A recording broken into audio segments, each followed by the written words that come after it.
나고야에 가서 이 서울에 있는 감리교 남년에 서울 남년에 선교사 대회를 섬기고 왔습니다.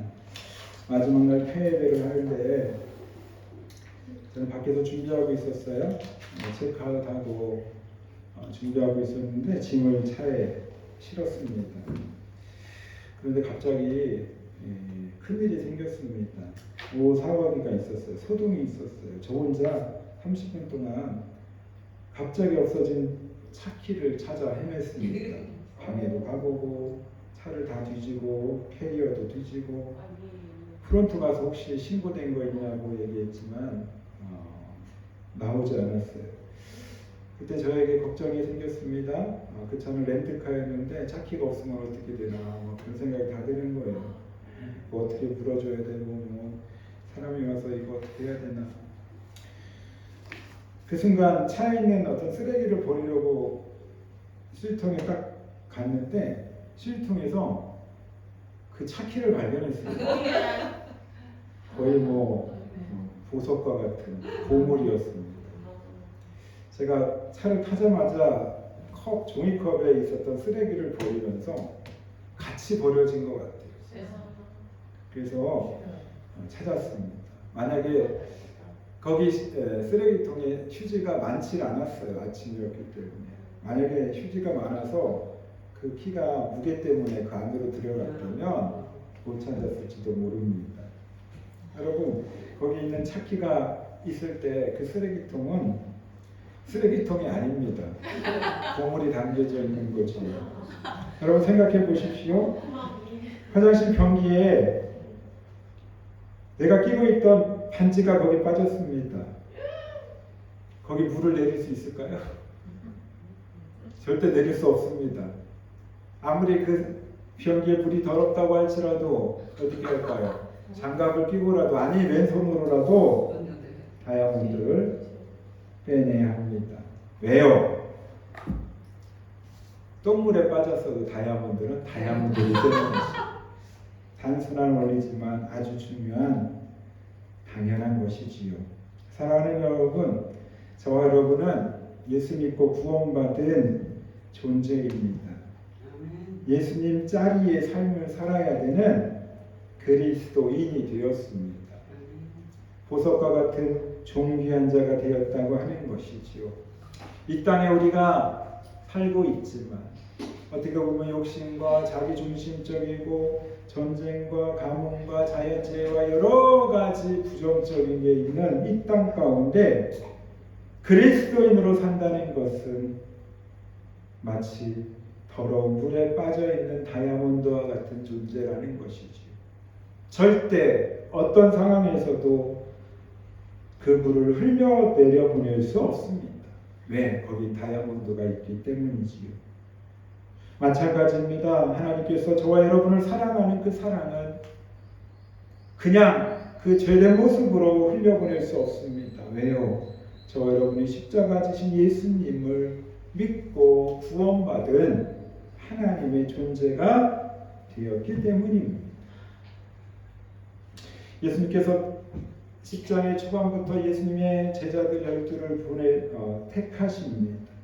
그들에게 마을과 길에 나가 복음을 전하라고 합니다. 나의 존재를 알리라고 말합니다. 그러면서 예수님께서 가르쳐 주신 말씀이 바로 10장 오늘까지 이어지는 5절에서부터 42절에 있는 말씀입니다. 자, 그렇다면 저 여러분에게는 어떤 말씀으로 오늘의 말씀을 받아야 될까? 예수님께서 정말 가르쳐주고 싶은 그 진리의 말씀은 무엇인가? 오늘 본문을 통해서 보기를 원하는데요. 먼저 우리가 읽었던 32절, 33절 한번 다시 읽겠습니다. 마태복음 10장 32절입니다. 시작. 누구든지 사람 앞에서 나를 시인하면 나도 하늘에 계신 내 아버지 앞에서 그를 시인할 것이요 누구든지 사람 앞에서 나를 부인하면 나도 하늘에 계신 내 아버지 앞에서 그를 부인하리라. 여러분, 이 말씀은 우리 보통 사회에서도 통용되고 당연히 이해되는 말씀입니다. 예를 들면 어떤 친구와 같이 여행을 갔는데 거기에 어떤 문제가 생겼습니다. 두 사람 중에 한 사람이 그 문제를 해결하기 위해서 어려움을 당해야 합니다. 그때 묻습니다. 둘은 어떤 사이입니까? 나 저 사람 모르는 사람입니다. 라고 말할 수 있다는 거지요.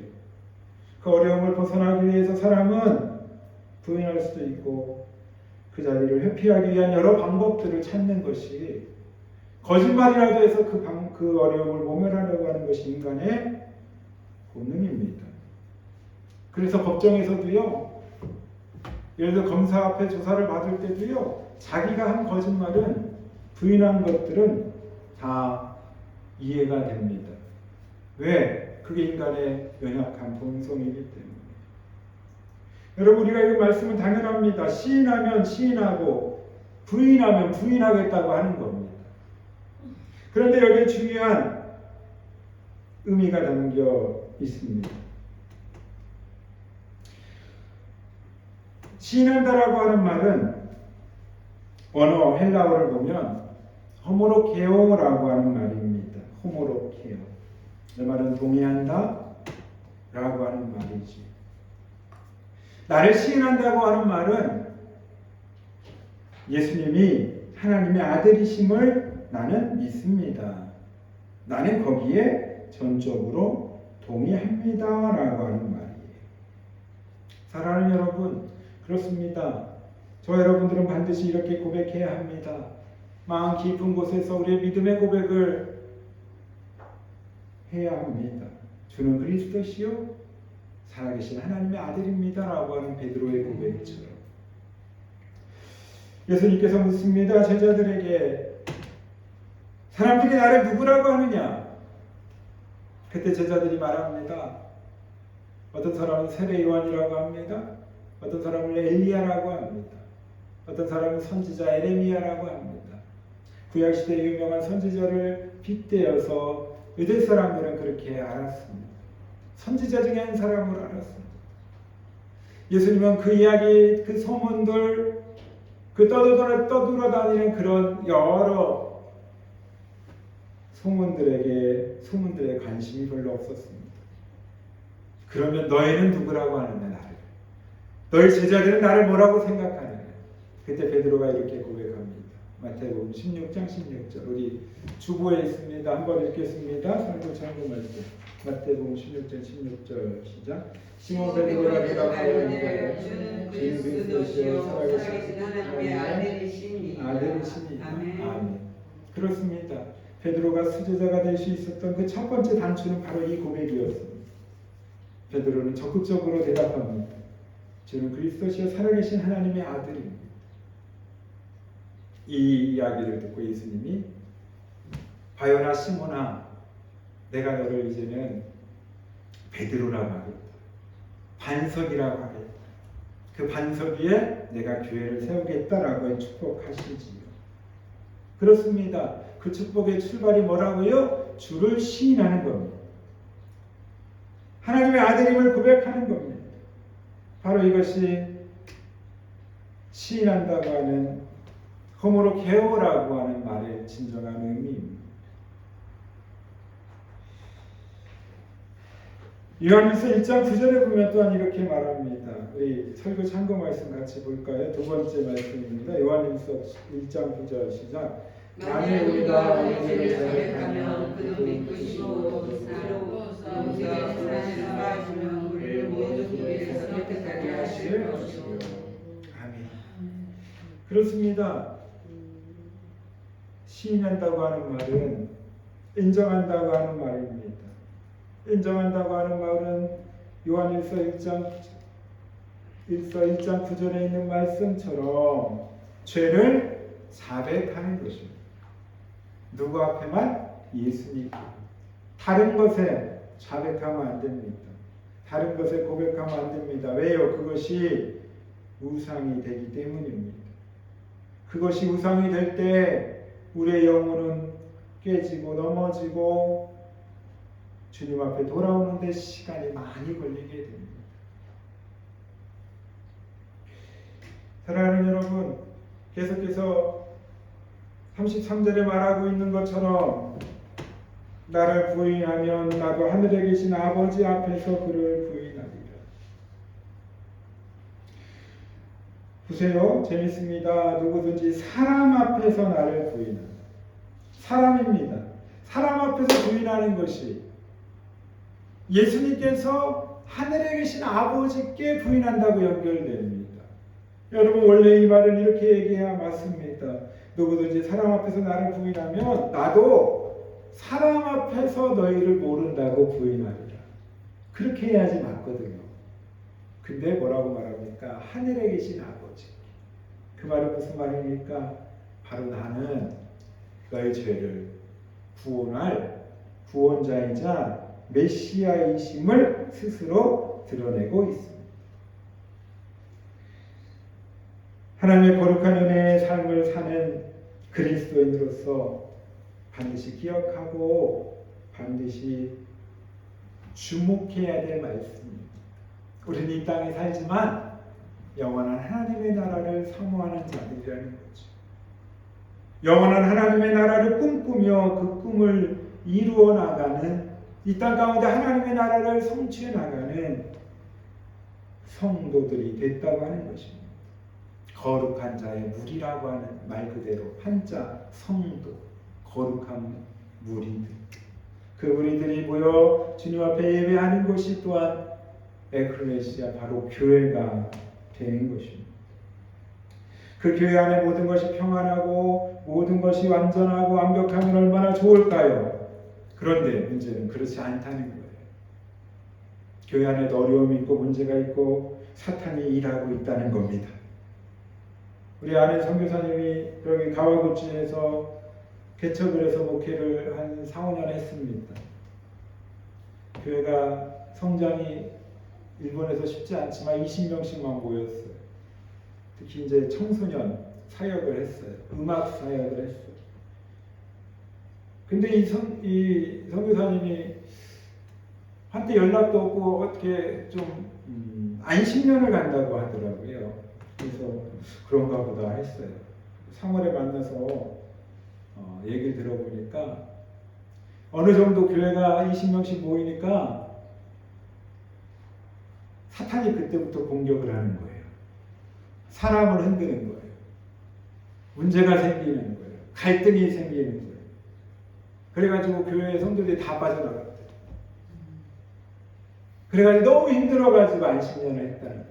아, 일본 선교 못하겠다. 한국에 가야 되겠구나. 그 선교사님은 이제 아내분도 목사님이에요. 두 분 다 목사님이에요.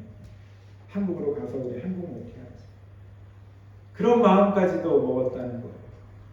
그러다 하나님이 다시 한번 손을 붙잡아 주셔서 다시 안식년 마치고 왔다고 하는 이야기를 들을 수 있었습니다.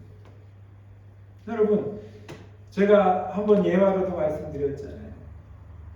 만약에요, 소방서 아시죠? 불 끄는 소방서에 불이 났다고 여러분 생각해 보십시오. 큰일 날 겁니다. 소방서에 불 나면 아마 해외 토픽감이 될 겁니다. 소방서는 불 나면 안 되는 곳이에요. 왜 불 끄는 곳입니까? 여러분, 경찰서에 좀도둑이 들어가가지고 형사들 주머니를 털었다고 생각해 보세요. 있을 수 있습니까? 없지요. 아마 책상 위에 지갑이 굴러다녀도 거기 잡혀가서 조사받고 신문받는 사람이 그 지갑이 돈으로 보이겠습니까? 훔칠 물건으로 보이겠습니까? 왜요? 경찰서니까. 근데요, 교회는요, 하나님이 계신 곳이잖아요. 성령님이 함께하는 곳이고 예배하는 곳이잖아요. 그럼 사탄 마귀가 틈타면 안 되잖아요. 그런데 아니라는 거예요. 교회야말로 진짜 영적 싸움이 치열하게 벌어지고 있는 곳이. 근데 세상과 다른 건 뭡니까? 싸움은 이기고 시작하는 싸움이라는 거죠. 성령님이 함께 하시는 싸움이기 때문이에요. 성령에 이끌려 나아가는 교회는 이기고 싸우는 겁니다. 그 싸움이 될 수 없게끔 만드는 성령의 역사가 일하심을 경험하는 곳이라는 거예요. 막 분해서 화를 가지고 왔다고 할지라도 이 자리에 앉는 순간, 여기 걸려있는 십자가를 보는 순간 그 분이 사라져버려요. 눈 녹듯 녹아버리는 것이 성령의 역사하시는 교회의 특징이라고 하는 거예요. 그런데 문제는 성령님이 역사하시는 것만큼 사탄도 그만큼 일합니다. 사탄도 더 그만큼 사탄의 사명을 감당하게 되는 것을 우리는 봅니다. 아프리카 우간다에 이런 일이 있었다고 합니다. 11살에서 15살 먹은 아이들을 예수 믿는다고 처형하는 일이 있었대요. 근데 그 가운데 그 왕의 명령, 예수를 부인하지 않는 이들, 아이들을 처단하라 라고 하는 그런 명령들을 내렸을 때, 그때가 1885년에 있었던 일이라고 합니다. 그 왕이 명령합니다. 예수 믿는 자들, 특히 예수를 부인하지 않는 자들, 예수님을 믿는 자들이죠. 예수님을 부인하지 않는 자들. 다른 말로 말하면 예수님을 시인하는 자들을 다 불에 던져 처형시켜요. 그때 한 소년이 이렇게 외쳤습니다. 왕에게 전해 주십시오. 그 소년은 팔과 다리가 다 묶인 상태였습니다. 왕에게 전해 주십시오. 왕이여, 회개하십시오. 마음을 바꾸라고 전해 주십시오. 그렇지 않으면 그 왕도 결국은 활활 타오르는 불에 던져지게 될 것입니다. 그 소년은 죽음을 맞이하면서도 그 묶인 상황에서도 하나님을 찬양했습니다. 이렇게 고백합니다. 나는 천사들이 나에게 날개를 주었다. 나는 날아오를 것이다. 나는 반드시 예수님과 함께 날아오를 것이다. 죽음 앞에서도 당당했던 그 소년의 믿음, 주를 부인하지 않고 믿음으로 시인했던 그 소년의 믿음. 여러분, 그 믿음만큼 우리가 아는 대로 일본 땅에도, 저기 나가사키 처음에 천주교가 들어온 그 땅에도 그런 놀라운 간증이 있었습니다.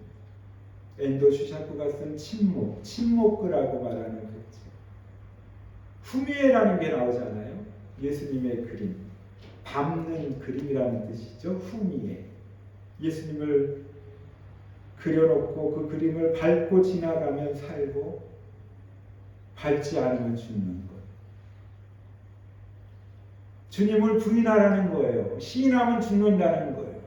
주는 그리스도시요 살아계신 하나님의 아들임을 너희들이 고백하면 너희는 이 자리에서 죽을 것이다.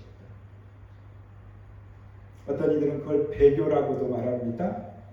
예수님을 등지는 것, 배반하는 것. 마치 가룟 유다처럼. 그런데 저와 여러분이 어떻게 했을까요? 하나밖에 없는 육신의 생명을 지키려고 하지 않았을까요? 이 자리만 모면하면 살 수 있는. 여러분, 일본이 한국 식민지를 할 때 신사참배를 강요했습니다. 일왕에게 절하라는 거죠. 많은 사람들이 있고 교회에서도 신사참배를 한 성도들도 있고 목사님도 있었어요. 그들이 주장했던 게 뭔지 아세요? 내가 살아야지 나중에 우리 교회를 지킬 수 있는 거 아니야. 지금 신사참배해서라도 내가 살아야지 나중에 우리 교회 어려움 당했을 때 내가 교회를 지킬 수 있는 거야. 주님을 부인하더라도 나중에 다시 주의 일 하면서 주를 시인하면 되는 거 아니에요. 우리가 읽었던 33절에 나를 부인하면 어떻게 한다고요? 하늘에 계신 아버지께 나를 부인한다.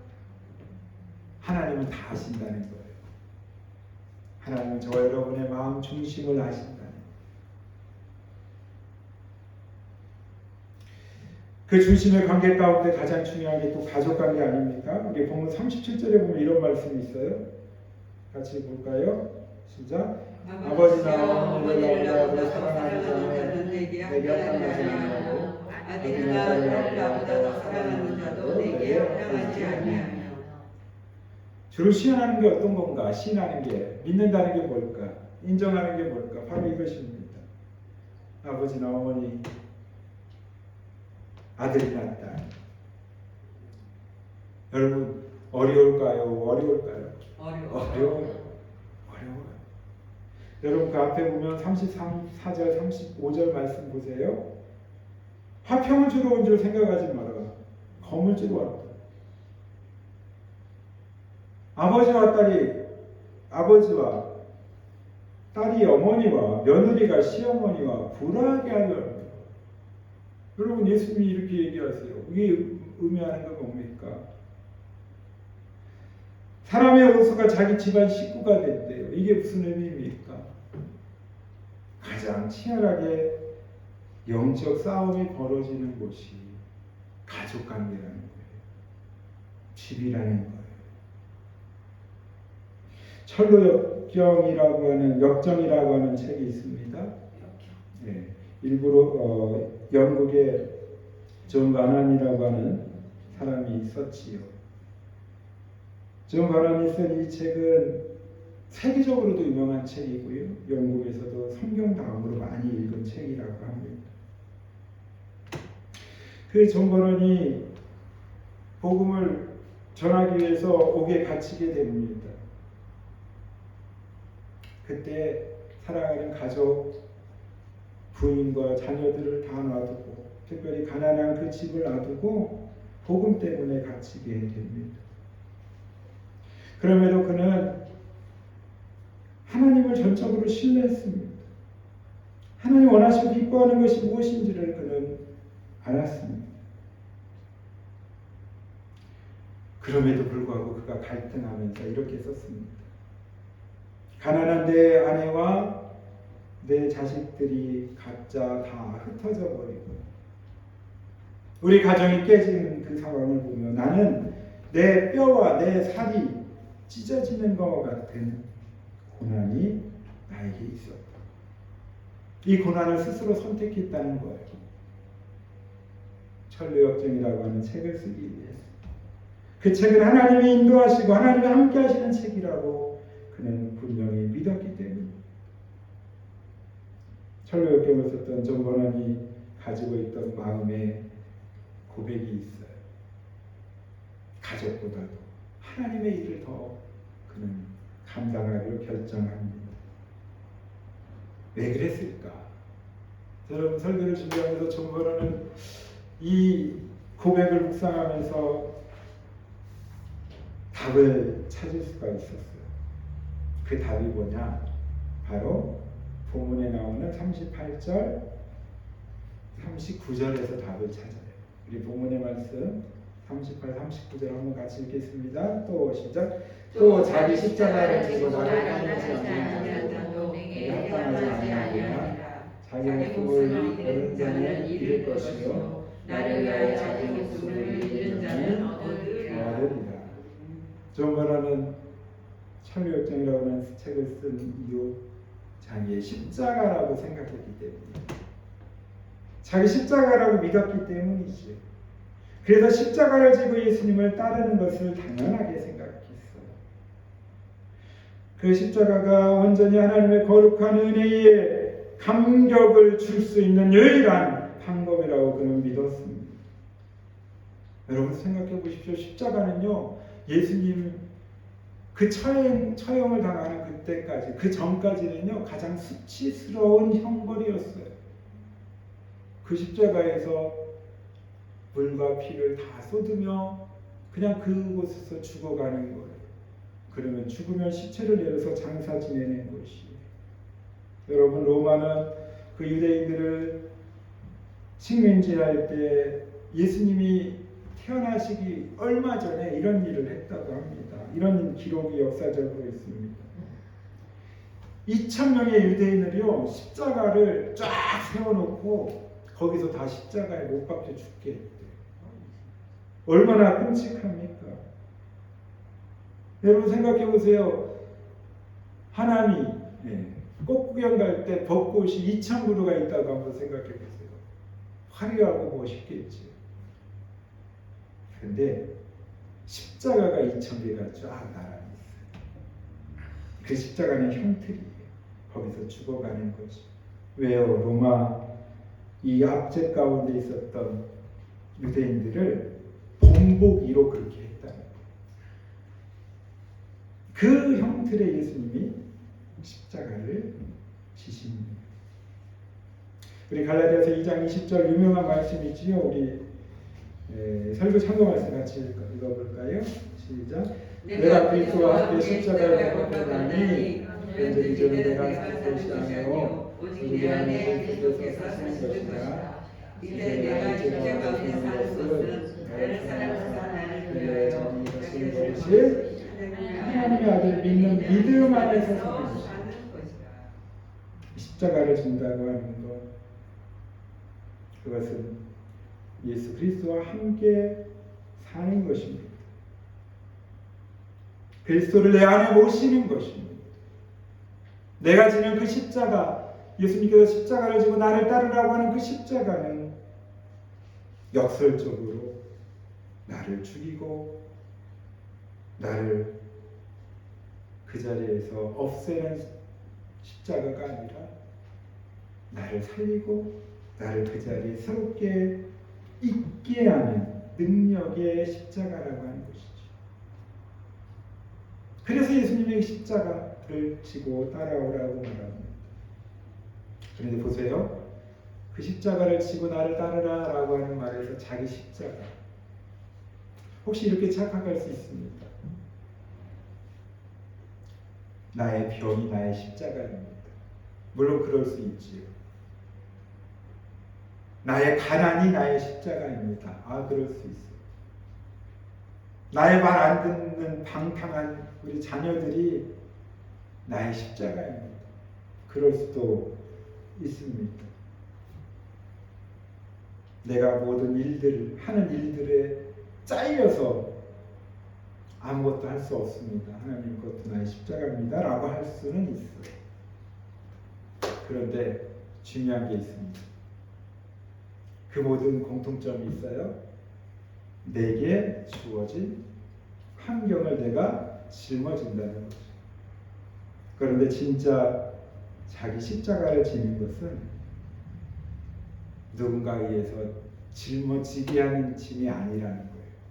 십자가가 아니라는 거예요. 내가 그것을 짊어졌을 때 그것이 진짜 나의 십자가가 된다는 거예요. 왜 그럴까요? 내가 직접 그 십자가를 짊어질 때 그 무게와 그 두려움과 그 걱정이 희망이라고 하는, 소망이라고 하는 예수 그리스도로 바뀌는 것을 실감할 수 있기 때문에 그 십자가를 우리는 다 작게 하려고 합니다. 줄이려고 합니다. 그 말을 다른 말로 말하면 지려고 하지 않는 거죠. 나보다도 저 사람이 맞아요. 내 짐도 저 사람은 좀 지게 해주죠. 저 사람은 가벼워 보여요. 저 사람은 너무 행복해 보이는데 짐이 없어 보여요. 내 것도 좀 저 사람한테 지게 해주죠. 여러분, 그 이야기가 있잖아요. 시내를 건너려고 하는데 그날따라 비가 많이 와가지고 시내 물살이 너무너무 센 겁니다. 빨리 건너서 가야 되는데 건너갈 수 없어요. 잘못 건너갔다가는 그 물살에 떠내려갈 수도 있어요. 그때 기도하는데 응답이 오는 겁니다. 네가 지고 있는 그 십자가를 걸쳐놓고 그 맹물을 건너가라. 맞다. 너무 좋은 아이디어잖아요. 그래서 자기가 지고 있는 십자가를 딱 놓는 순간 어떻게 됐어요? 짧아요. 닿질 않아요. 닿지 않으면 어떻게 돼요? 아무런 의미가 없지. 왜 닿지 않았을까? 십자가가 너무 무겁다고, 너무 길다고 내가 스스로 잘라 먹었어요. 3m짜리 십자가였는데 2m 30, 2m 50까지 줄여놨어요. 그래도 무거워요. 귀찮아요.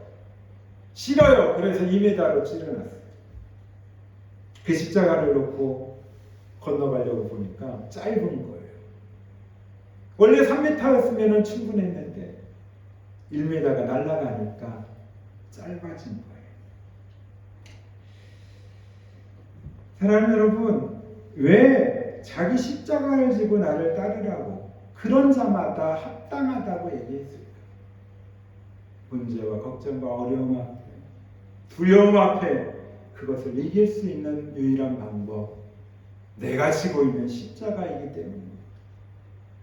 내가 지고 있는 그 십자가야말로 하나님의 거룩하게 역사하시는 출발이 되기 때문이에요. 사랑하는 여러분, 십자가를 사랑하시길 바랍니다. 여러분이 가지고 있는 그 영적 부담감을 즐기시길 바랍니다. 피하지 마십시오. 줄이지 마십시오. 그 여러분의 십자가가 언젠가 여러분을 살릴 것입니다. 우리가 잘 아는 야곱 이야기가 있습니다. 창세기. 아브라함의 하나님, 이삭의 하나님, 야곱의 하나님의 그 야곱이에요. 여러분, 야곱은 아시다시피 아버지 이삭을 통해서 나이가 이삭이 많이 되었을 때 장자권과 축복권을 받습니다. 쌍둥이였어요. 야곱의 의미는 뒤꿈치를 잡은 자라고 하는 의미예요. 형 에서를 속여서 장자권을 받잖아요. 팥죽을 형에게 팔아서 그 어머니 리브가와 함께 짜고 에서는 장자권을 받습니다. 아버지를 속이죠. 그걸 안 에서가 야곱을 죽이려고 합니다. 에서는 어렸을 때부터 쌍둥이였지만 아주 남성답고 기질이 있고 잘 싸우는 자였습니다. 등치도 컸습니다. 야곱은 거꾸로 여성적이고 왜소하고 집에서 리브가 엄마의 일을 도와주는 그런 걸 좋아했던 그런 성격이었어요. 그때 리브가가 어떻게 합니까? 야곱을 오라버니가 있는 라반 집에 보냅니다. 라반 집에 가서 너 숨어 있어요. 형이 화가 나서 너를 죽일지도 모르. 라반 집에 가서 거기 있는 삼촌의 딸 레아와 라헬을 만나죠. 근데 딱 보는 순간 라헬의 첫눈에 반해버립니다.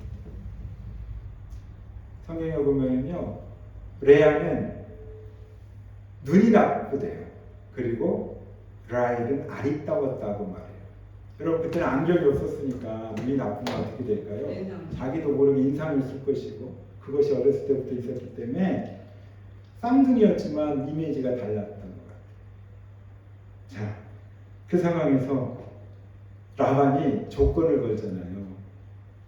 뭐라고 말합니까? 너 우리 집에서 일해라. 7년을 일해라. 그러면 내가 네가 좋아하는 라헬을 네 아내로 맞이하게 해주겠다. 자, 그때 우리 창세기 29장 20절 보면 이런 말씀이 있어요. 그래서 마지막 말씀 같이 볼까요? 창세기 29장 20절 시작. 야곱이 라헬을 위하여 7년 동안 라반을 섬겼으나 그를 사랑하는 까닭에 7년을 며칠같이 여겼더라. 여러분, 7년이면 긴 시간입니다. 그 긴 시간을 며칠같이 여겼대요. 왜요? 라헬을 사랑했기 때문에. 근데 웬걸요? 이 라반이 외삼촌 라반이 꾀를 썼잖아요. 더 7년 동안 일하게 하기 위해서 우리 집안은 말이야 하면서 첫째 딸이 가지 않고 동생 둘째가 가는 건 있을 수 없어.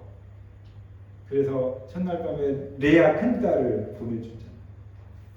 그리고 실바 여종까지 보냅니다. 알고 보니까 자기가 사랑했던 라헬이 아니거든요. 그래서 또 7년 동안 일한 거예요. 총 14년을 일한 거예요. 옛날에 그런 말 있잖아요. 뛰는 놈이 왜 나는 놈일까? 네. 야곱이 어떻게 보면 형한테 잔머리를 써서 아버지에게 장자권을 형을 속여서 받았잖아요. 근데 하나님께서 야곱을 라반을 만나게 해서 또 시킵니다.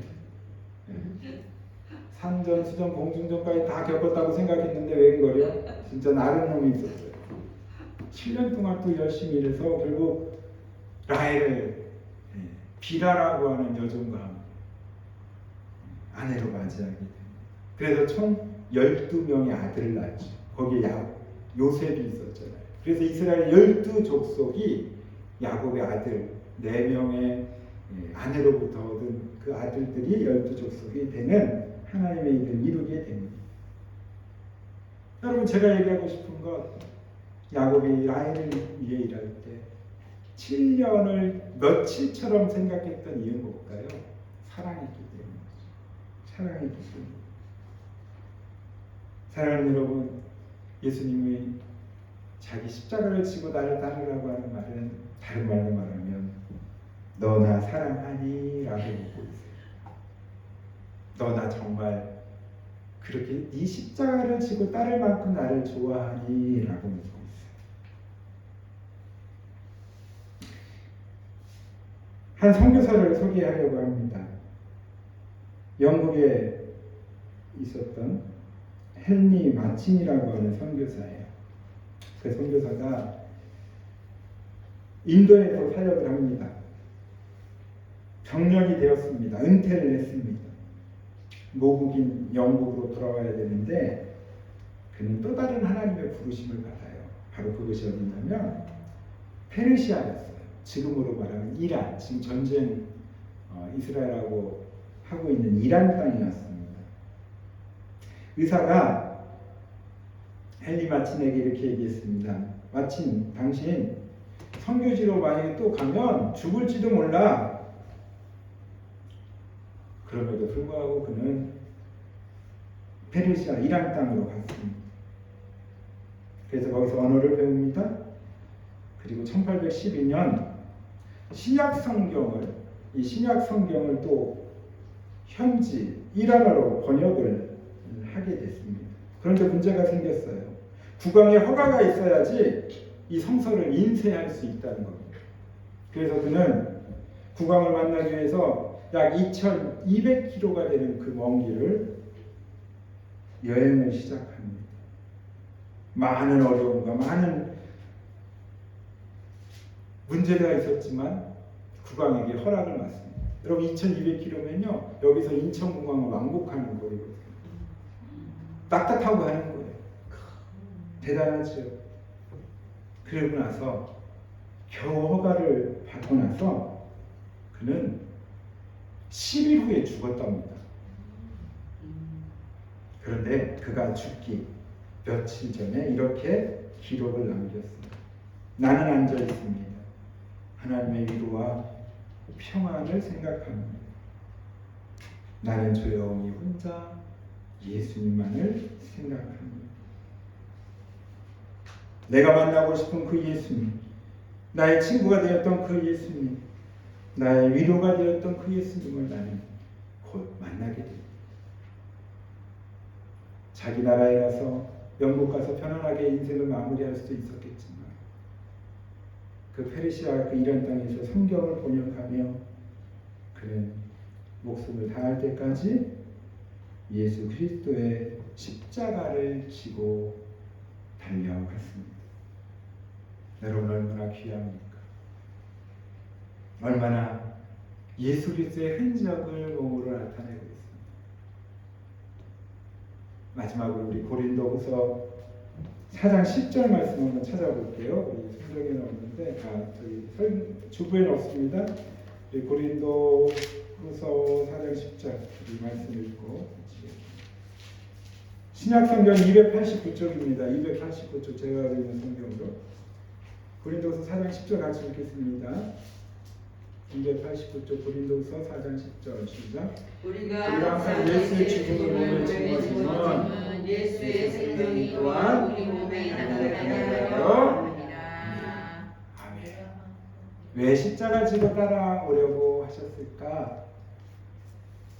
예수 그리스도의 죽음의 그 상징이었던 십자가가 예수의 생명으로 부활함을 통하여 그 부활이 누구에게 임하여? 믿는 자들에게 그들의 몸에서 나타나게 하기 위함이다.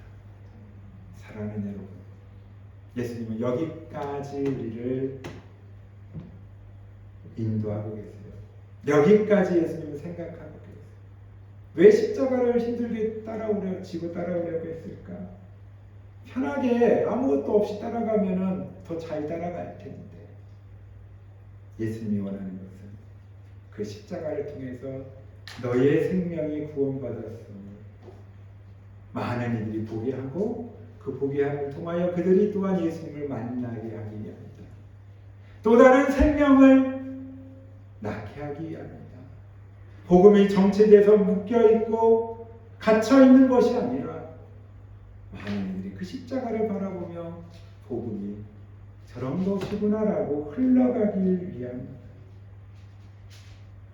예수의 생명이 여러분의 삶에 구체적으로 나타나 여러분이 진 십자가가 여러분 가운데 정말 위로와 회복과 축복과 간증의 놀라운 은혜가 임하시기를 주님의 이름으로 축원합니다. 기도하겠습니다.